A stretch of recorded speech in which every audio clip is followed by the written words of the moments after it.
to know what's wrong. Joseph tries to explain, but Pedro presses the gun to his head and demands that he fix it. Joseph turns the key in the ignition, but the engine won't start. Pedro gets furious and grabs Queenie, pressing the gun to her head and threatening her if Joseph doesn't get the bus working again. Joseph begs Pedro to calm down, but Pedro insists he must get out and fix it. He warns Joseph and the teens not to try anything funny and shoves Queenie out of the bus. Joseph opens a compartment under the bus, while Pedro and Queenie watch closely. Inside the bus, the teens feel scared. Carl worries that Pedro might kill them and suggests they need to find a way to disarm him to survive. However, Carl and Reggie decide that trying to take down Pedro now would be too dangerous. Joseph struggles to figure out why the engine won't start. Suddenly, the lights go out, and the tunnel becomes pitch black. The only light comes from inside the bus, and everyone is filled with fear. A strange noise echoes in the darkness. Joseph shines his flashlight ahead but sees nothing.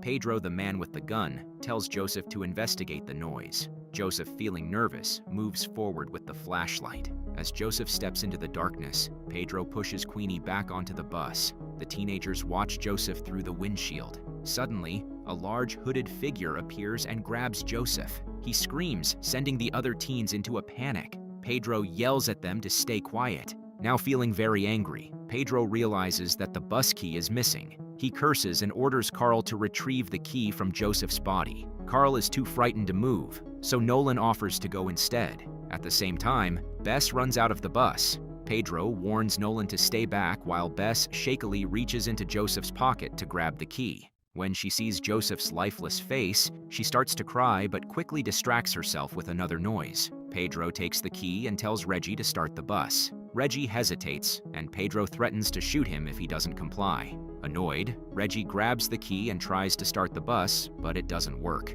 Pedro threatens that he will start with Queenie if Reggie can't get the bus running. Reggie stands up and tells Pedro to stop calling Queenie names, which distracts Pedro just long enough for Nolan to push him. Reggie manages to take the gun, but Pedro grabs it back and starts shouting at the creature outside. A loud bang from outside shocks everyone. The bus shakes, and the teens catch a glimpse of the creature through the windows. It looks like nothing they have ever seen before. They scream and hide between the seats as the creature roars and growls, trying to figure out how they can escape this terrifying situation. Reggie heads to his usual spot at the back of the bus while the radio makes crackling sounds. He starts to feel dizzy and presses his face against the back window before he collapses. Suddenly, they hear the familiar croaking noise of the creature returning. The bus shakes violently as the creature tries to pry open the door. Bess quickly grabs a flashlight and holds it up, which seems to keep the creature at bay just long enough for everyone to escape through another door. They find a bunker, and after exploring for a while, discover a room that has a floor plan of a military fort.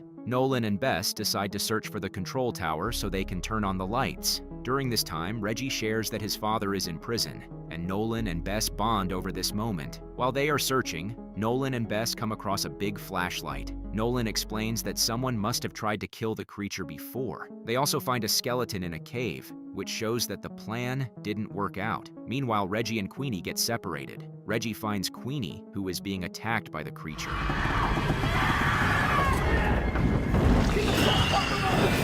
He bravely tries to scare the creature away with the flashlight, but it gets knocked out of his hands. Finally, Nolan and Bess locate the main power switch. As they try to turn it on, Carl helps get Queenie to safety. They realize that Reggie is in danger and rush back to help him. Reggie is struggling under the creature, which is dripping blood onto him. As his friends try to save him, Reggie whimpers, unable to hold off the creature for much longer. Just in time, Bess and Nolan manage to flip the large switch, flooding the tunnel with bright light. The creature screeches and quickly flies away from Reggie, disappearing into the darkness. Carl breathes a sigh of relief, happy that they fixed the generator just in time. In the control room, Nolan and Bess find a small staircase that leads down. They discover a cave filled with old newspapers and pictures of the creature that killed Joseph. Books and journals also show that someone was obsessed with the creature. Nolan also finds a Polaroid picture of a little girl and starts to piece together the story. They hurry back to their friends but stop in a hallway when they see a shadow moving toward them. Reggie and the others appear around the corner, and Nolan and Bess feel relieved to see them. However, they quickly notice that Queenie is hurt and rush over to help her. Carl tries to explain what happened, but no one can understand him. Nolan calms him down while Bess examines Queenie's injury, which is a deep, bloody cut. Calm down.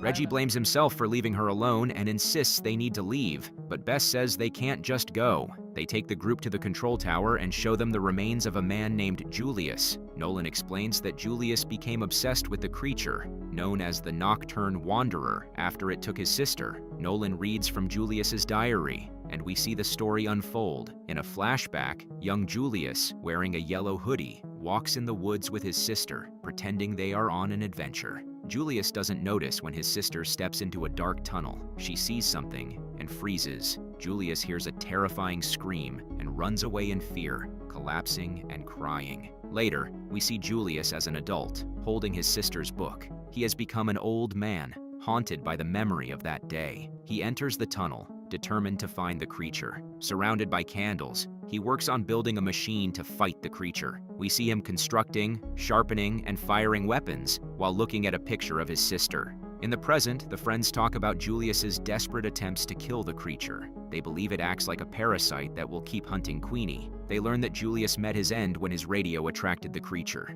Even though Queenie is worried, the teens decide to stay and finish what Julius started. She reluctantly agrees, and they all hug before getting to work. They test old equipment, create a plan, and work together to prepare the light machine.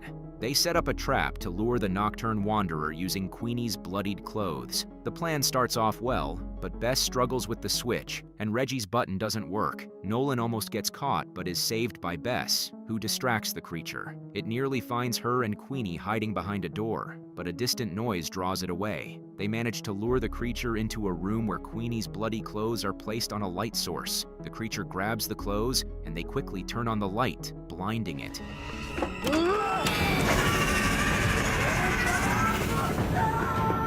Carl bravely stabs it, giving the girls time to escape. Queenie and Bess make it out of the tunnel safely and breathe a sigh of relief. They look back and see the creature shrieking but stuck in the darkness of the tunnel. The boys arrive with torches, trapping the creature and setting it on fire. They watch as it burns, screaming in pain. Nolan narrates the ending, revealing that the answer to Joseph's riddle is courage. He explains that courage was the important lesson they learned from their scary adventure, and that even if others don't understand, it will stay with them forever. The story ends with police officers investigating the tunnel. One officer checks the safe rooms with a flashlight. Suddenly, a loud shriek makes him freeze, and his flashlight goes out as he faces something terrifying. Another shriek echoes through the tunnel, hinting at a